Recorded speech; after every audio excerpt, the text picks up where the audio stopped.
Bienvenidos al canal. Hoy vamos a viajar al México del siglo XIX para explorar la historia de uno de los primeros asesinos en serie conocidos en el país, Francisco Guerrero Pérez, conocido como El Chalequero.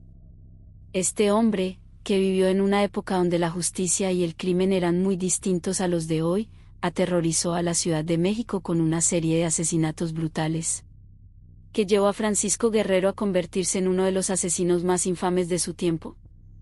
Acompáñanos mientras descubrimos la perturbadora historia de El Chalequero.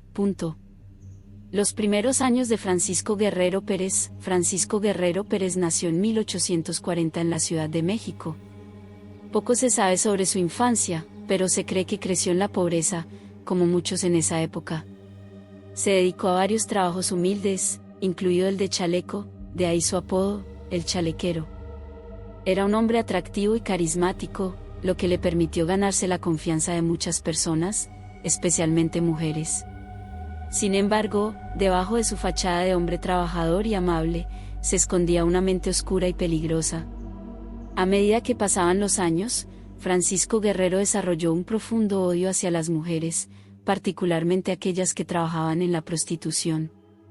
Este odio sería el motor detrás de una serie de asesinatos brutales que dejarían una huella indeleble en la historia de México. Los asesinatos comienzan. El primer asesinato conocido de Francisco Guerrero ocurrió en 1880.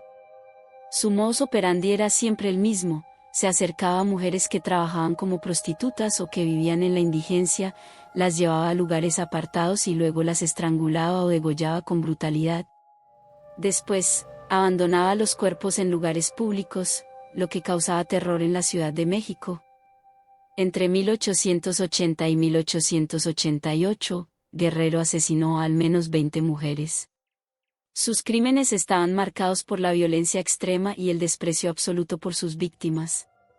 Las autoridades comenzaron a notar un patrón en los asesinatos, pero la falta de tecnología forense y la corrupción en la policía dificultaron la captura del asesino.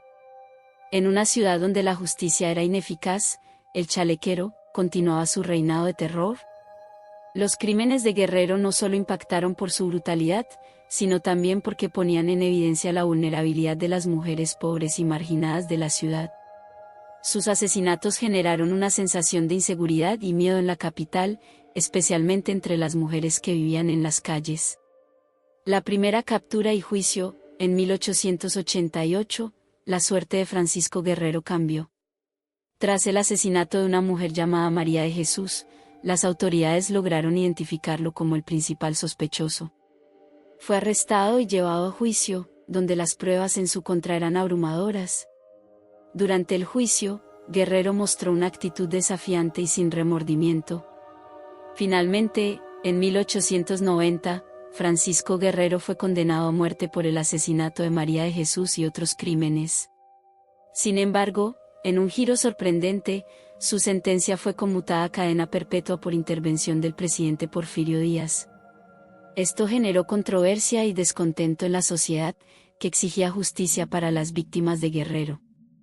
Guerrero fue enviado a prisión, y muchos creyeron que el terror que había sembrado había terminado.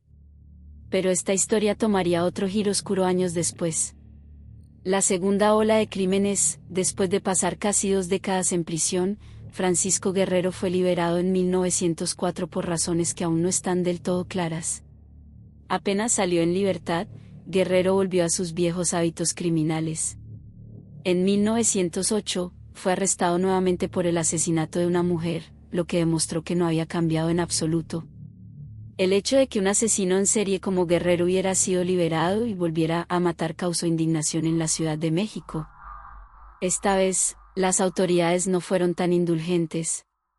Guerrero fue condenado nuevamente a cadena perpetua y encarcelado, donde moriría poco tiempo después. Francisco Guerrero falleció en prisión en 1910, pero su legado de terror dejó una marca indeleble en la historia de la ciudad. Se le recuerda como uno de los asesinos más brutales de México y como un símbolo de la falta de justicia que prevalecía en la época. Impacto en la sociedad y cultura mexicana. El caso de Francisco Guerrero Pérez, el Chalequero, no solo impactó a su generación, sino que también dejó un legado en la cultura popular mexicana. Su historia ha sido adaptada en libros, películas y documentales, y sigue siendo un tema de estudio para criminólogos e historiadores. Guerrero fue uno de los primeros asesinos en serie documentados en México, y su caso sigue generando preguntas sobre la naturaleza del mal y cómo puede desarrollarse en personas aparentemente normales. A pesar del paso del tiempo, su historia sigue siendo un recordatorio de los peligros de la impunidad y la corrupción en el sistema judicial. La historia de Francisco Guerrero Pérez es una ventana al lado más oscuro de la Ciudad de México del siglo XIX. A través de su vida y crímenes, vemos no solo la brutalidad de un asesino en serie, sino también las fallas de un sistema de justicia que permitió que sus crímenes continuaran por años. Aunque su historia terminó hace más de un siglo, el chalequero sigue siendo un recordatorio inquietante de los monstruos que pueden acechar incluso en las ciudades más grandes. Gracias por acompañarnos en este viaje al pasado oscuro de México. Si te gustó este video, no olvides darle like, suscribirte y dejar tus comentarios abajo. Nos vemos en el próximo video.